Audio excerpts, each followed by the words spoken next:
Bonjour à tous et bienvenue sur TOUTV Africa dans ce nouveau numéro de Getingo. Quel pays accueillera les militaires américains qui quitteront le Niger? Cette question alimente les débats depuis l'annonce de la fin de la coopération militaire entre les États-Unis et le Niger. Désormais de haut mur, les États-Unis recherchent à redéployer ses troupes en Afrique. Pour Jack Reed, président de la Commission des forces armées du Sénat américain, cette recherche de Washington a commencé bien avant la dénonciation de l'accord militaire initié par le Niger. Il y a quelques mois, nous avons commencé à recevoir des signaux du Niger indiquant que les choses devenaient de moins en moins confortables dans ce pays. La situation politique devenait de plus en plus compliquée à l'époque au Niger. Voilà pourquoi les États-Unis se sont mis à envisager des alternatives de manière très pragmatique, a laissé entendre Jack Reed lors d'une réunion en ligne avec les chroniqueurs travaillant pour la défense. Le chef d'état-major des armées des États-Unis, Charles Braun, a indiqué de son côté que la politique récente du Niger avait affecté de façon négative les efforts militaires américains en Afrique. Il a également affirmé que son pays se prépare à des plans pour être prêt à une éventuelle évacuation des troupes américaines du Niger, tout comme au prolongement de leur maintien. Nous continuerons de le faire indépendamment du maintien de nos forces ou de notre départ éventuel. Les événements de juillet de l'année dernière au Niger et ceux qui les ont suivis se sont répercutés sur notre capacité de poursuivre nos efforts dans la lutte contre le terrorisme, a-t-il affirmé.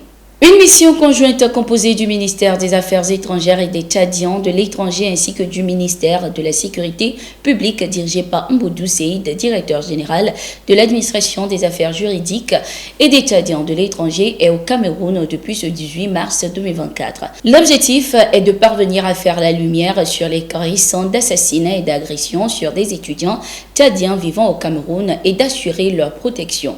Le cadre d'échange va également permettre aux ressortissants tchadiens au Cameroun d'aborder avec leurs autorités l'augmentation des cas d'agression, d'enlèvement, d'assassinat ainsi que les tracasseries routières. Selon le chef de la délégation M'Bodou Seyid, les plus hautes autorités du pays souhaitent à travers cette mission écouter directement les préoccupations des Tchadiens au Cameroun et travailler en collaboration avec les autorités camerounaises afin de trouver les moyens nécessaires pour résoudre cette situation. Ce 17 mars 2024, le bureau exécutif de l'Association des anciens étudiants diplômés de l'université de Ngaoundéré nommé Dang Rimemba a tenu une conférence de presse pour évoquer la récurrence des décès et des disparitions d'étudiants tchadiens au Cameroun, en particulier à l'université de Ngaoundéré. Selon les informations, rien que pour l'année académique 2022-2023, une dizaine de décès et disparitions ont été enregistrés à l'université de Ngaoundéré. Après le Tchad, l'envoyé personnel d'Emmanuel Macron, Jean-Marie Bockel, est au Gabon. Lors de sa visite,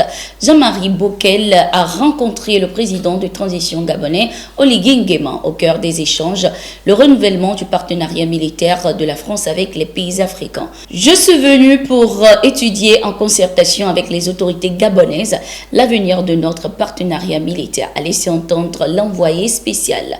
Dans la suite de sa visite à Libreville, la capitale gabonaise, Jean-Marie Bockel a également rencontré le ministre de la Défense en présence de tous les chefs militaires du Gabon. Au cours de son séjour en terre gabonaise, l'envoyé personnel du président français entend également rencontrer les présidents des institutions, les acteurs du monde économique et de la société civile afin de nourrir une réflexion commune pour une dynamique de partenariat gagnant-gagnant. Lors de la conférence de presse portant sur le partenariat Afrique-France, le président français Emmanuel Macron avait souhaité mettre en place un nouveau modèle de partenariat. Celui-ci devrait impliquer notamment de repenser le concept des bases militaires français. Une nouvelle stratégie qui devrait passer selon lui par deux axes, notamment la réduction visible des effectifs français et l'augmentation des effectifs des partenaires africains et l'augmentation de l'offre de formation, d'accompagnement et d'équipement. Au Nigeria, dans le cadre des actions menées pour libérer près de 300 étudiants et membres du personnel qui ont été kidnappés la semaine dernière dans une école du nord-ouest de l'État de Kaduna, le président nigérien Bola Tinubu a ordonné aux forces de sécurité de ne verser aucune somme aux ravisseurs. Le président nigérien a convié les agences de sécurité à assurer la libération de toutes les victimes kidnappées sans aucun paiement aux ravisseurs. Bien avant ceci, les proches des personnes enlevées avaient déclaré que ces ravisseurs ravisseurs avaient exigé des centaines de milliers de dollars pour la libération de ces élèves. L'insécurité est de plus en plus grandissante ces dernières années au Nigeria. Des centaines d'étudiants enlevés et des personnes tuées.